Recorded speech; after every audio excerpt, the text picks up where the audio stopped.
Corona विषाणूच्या वाढत्या प्रादुर्भावामुळे रोजगार ठप्प पडले असताना सूर्योदय गृहउद्योग तेल्हाराकडून 50,000 मास्क बनवण्यात आले आहे। दीपिका देशमुख यांनी महिलांना रोजगार मिळावा म्हणून हा उपक्रम हाती घेतला असून यामुळे असंख्य महिलांच्या हाताला काम मिळाले आहे। सूर्योदय महिला गृहउद्योग तेल्हारा जिल्हा अकोला अंतर्गत तेल्हारा शहरामधील 80 महिला आणि तालुक्यातील 35 महिला काम करीत आहे। लॉकडाऊनच्या काळात मिरज बसण्यापेक्षा मार्ग काढून महिलांनी आपला व्यवसाय वाढविला। सूर्योदय महिला गृहउद्योग यांच्या संचालिका दीपिका देशमुख यांनी जवळपास 100 महिलांना रोजगार उपलब्ध करून दिला व आतापर्यंत 50,000 मास्क महिलांनी तयार केले। प्रतिदिन जवळपास 300 रुपयापर्यंत रोजगार मिळत असल्याचे सांगण्यात येत आहे। सर्वांचे मी आभार मानते आणि सर्वात आधी मी मीडियाचे आभार मानते, कारण त्यांनी सर्व मीडियाच्या माध्यमातून आम्हाला भरपूर प्रसिद्धी मिळाली। आमचा न्यूज लोकांपर्यंत पोहोचली, त्याच्यातूनही आम्हाला भरपूर ऑर्डर्स येत आहे।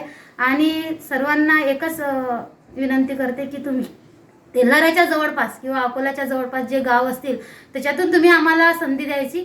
याचा उद्देश एकच आहे की ज्या गोरगरीब महिला आहेत, पुरुष आहेत, जे आता रोजगारी बंद पडली त्याच्यातून सर्वांना रोजगार मिळते।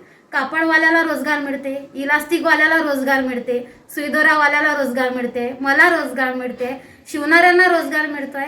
प्रत्येकाला एकाच व्यक्तीला रोजगार नाही मिळत आहे, भरपूर लिंक लागलेली, सर्वांना कुठं ना कुठं रोजगार मिळत आहे। तर या लॉकडाऊनच्या काळामध्ये तुम्ही सर्वजण आमच्या सूर्योदय महिला गृहउद्योगाला सहकार्य करा। आणखी कोणती योजना असतील, शासकीय योजना तर कोणता प्रोजेक्ट असेल मास्कविषयी, त्याच्यातून मदत करा महिलांना।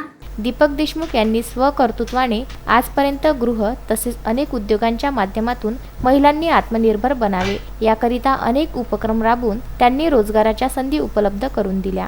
लॉकडाऊनच्या काळात महिलांना रोजगार मिळवून देऊन त्यांना आत्मनिर्भर बनविण्यासाठी मोलाचे कार्य करीत असल्यामुळे दीपिका देशमुख यांचे सर्वत्र कौतुक होत आहे। गुरुदेव इसमोरे, विदर्भ न्यूज, तेल्हारा।